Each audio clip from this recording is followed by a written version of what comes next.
بنا دی ہے کہ ایک بندہ سب کچھ ہے لیکن موحد نہیں ہے، ایک بندہ دنیا میں ہر کچھ بنا ہوا ہے لیکن موحد بن کر کے نہیں رہ گیا ہے۔ وہ توحید جس کے لیے نبی اکرم صلی اللہ علیہ وسلم نے 63 سالہ زندگی صرف کر دی، وہ توحید جس کے لیے حضرت بلال تپتی ہوئی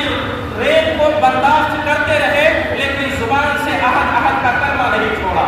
وہ توحید جس کے لیے صحابہ کرام نے نہ جانے کتنی قربانیاں دی، اس توحید کو ایسا بنا کر کے چھوڑا ہے کہ وہ مسلمان جن کی گردن اللہ رب العالمین کے سامنے، خدائے لم یزل ولا یزال کے سامنے جھکنے کی، وہ کسی شاہ کے مزاروں کی زینت بنی ہوئی ہے۔ وہ مسلمان جو اپنا مشکل کشا اللہ تبارک و تعالیٰ کو سمجھتا، وہ کسی اور کو اپنا مشکل کشا سمجھے ہوا ہے۔ وہ مسلمان اپنا غوث اعظم کسی اور کو بنائے ہوئے ہے، مسلمان اپنا حاجت روا کسی اور کو سمجھ رہا ہے، اولاد لینی ہو تو اللہ کے در کو چھوڑ کر کے ہر در پر چکر لگا رہا ہے۔ اگر